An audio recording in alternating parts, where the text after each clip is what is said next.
Hello friends, welcome to study stage. तो आज की इस वीडियो में हम लोग गुणनखंड ज्ञात करना सीखेंगे बहुत ही आसान तरीके से। तो वीडियो को लास्ट तक जरूर देखिएगा, क्योंकि लास्ट में आपको एक क्वेश्चन दिया जाएगा और उस क्वेश्चन को सॉल्व करके उसका जो आंसर होगा कमेंट बॉक्स में देना है। तो चलिए सबसे पहले स्टार्ट करते हैं।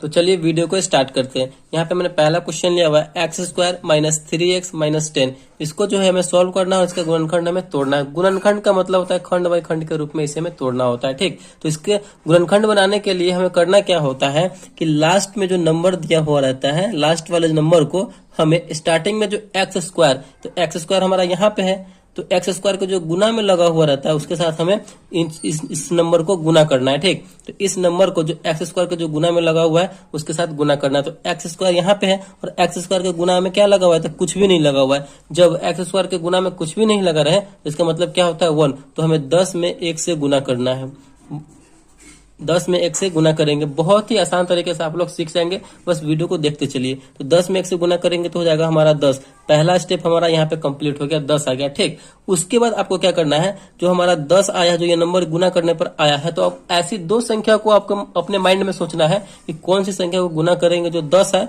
और उन्हीं दोनों संख्या को जोड़ने पे या फिर घटाने पे हमारा ये बीच वाला 3 आना चाहिए, ठीक। ये आपको माइंड में थोड़ा सा सोचना है। तो 10, 5 दूना 10, 2 ऐसा नंबर है, 5 में 2 से करेंगे तो हमारा 10 हो रहा है, 5 दूना 10। और यहाँ पे इसको जोड़ करके आपको यहाँ पे ये 3 लाना या फिर घटा करके, दोनों में से कोई भी प्रोसेस कर सकते हैं। तो इसको हम जोड़ते हैं, देखते हैं। तो जोड़ने पर हमारा 7 आ रहा है, जो कि पॉसिबल नहीं है। जोड़ने पर हमें 3 चाहिए। अब घटाते हैं, 5 में से 2 घटेगा तो कितना बचेगा हमारे यहाँ पे 3 बचेगा, ठीक। तो यहाँ पे हमारा 3 आ रहा है, जो कि हमें 3 चाहिए। यानी 5 को हम 2 से गुना कर रहे हैं तो 10 आ रहा है, ये भी हमारा यहाँ पे फुलफिल हो रहा है। और 5 में से 2 घटा रहे हैं तो हमारा ये 3 आ रहा है, ये भी हमारा फुलफिल हो रहा है। लेकिन आपको यहाँ पे देख के चलना क्या है, प्लस माइनस। यहाँ पे माइनस में 3 ला रहे हैं, ठीक। इसका मतलब हमें 2 में से 5 को घटाना होगा, यानी कम में से ज्यादा घटाएंगे तब ना ये माइनस में 3 आएगा। बस यही थोड़ा सा देखना है आपको, थोड़ा सा दिमाग लगाना है। तो चलिए आगे का प्रोसेस हम स्टार्ट करते हैं, कैसे होगा। पहला जो है एक्स स्क्वायर बिल्कुल वैसे ही लिखना है। तो एक्स स्क्वायर यहाँ पे देखिए, प्लस को 2 रखेंगे और माइनस में 5 करेंगे, प्लस 2x और माइनस 5x। क्योंकि माइनस 5 में 2 से गुना करेंगे तो माइनस 10 हो रहा है, बिल्कुल हो रहा है। और 2 में से 5 घट रहा है, यानी कम में से ज्यादा घट रहा है, तो हमारा ये माइनस 3 भी आ रहा है। तो इस प्रकार हमें करना है। माइनस 10 है तो माइनस 10 बिल्कुल उसी प्रकार हम लिख देंगे, ठीक। चलिए आगे का प्रोसेस फिर देखते हैं।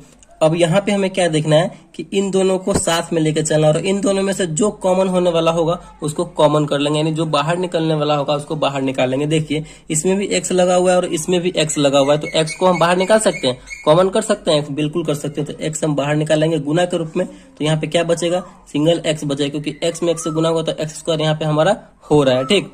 प्लस है तो प्लस देंगे। यहाँ पे गुना के रूप में x बाहर निकल गया हुआ, तो सिंगल क्या बचेगा हमारा, 2 बचेगा। तो यहाँ पे 2 बच गया। अब यहाँ पे देखिए बहुत देखने वाली बात क्या है कि जो बॉक्स में इधर है ना, बिल्कुल सेम एक और बॉक्स बनाएंगे और इधर लिख देंगे।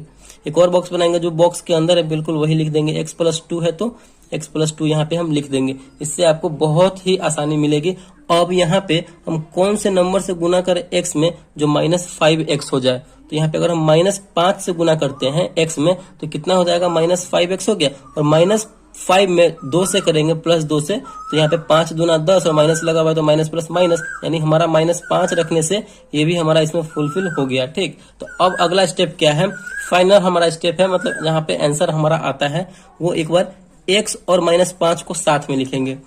x और माइनस 5 जो है इसको साथ में लिखेंगे, और दोनों सेम है, दोनों में से किसी एक को लिख दीजिए, x प्लस 2, x प्लस 2। तो फाइनली जो है हमारा गुणनखंड यहाँ पे बन के तैयार हो गया। यानी x square minus 3x minus 10 का जो गुणनखंड आएगा वो 2 यहाँ पे निकल के आएगा, x माइनस 5 और एक x प्लस 2 के रूप में आएगा। तो यही इसका आंसर हो जाएगा। तो इसी तरीके से जो है हम किसी भी बहुपद का गुणनखंड इसी प्रकार हम बनाएंगे, ठीक। तो आई होप आपको जो है गुणनखंड बनाना बहुत ही अच्छे तरीके से ये समझ में आ गया होगा। चलिए आपके लिए क्वेश्चन दे रहे हैं और उस क्वेश्चन को सॉल्व करके कमेंट बॉक्स में उसका आंसर देना है। तो यहाँ पे आपके लिए क्वेश्चन है 2x square plus x minus 6। तो फटाफट से इस क्वेश्चन को सॉल्व कीजिए, इसका गुणनखंड निकालिए और जो इसका आंसर आता है कमेंट बॉक्स में उसका आंसर लिखिए। तो आई होप वीडियो को अच्छा लगा और पसंद आया होगा तो प्लीज वीडियो को लाइक कीजिएगा, और चैनल पे नया है तो चैनल को सब्सक्राइब जरूर कीजिएगा। Thank you.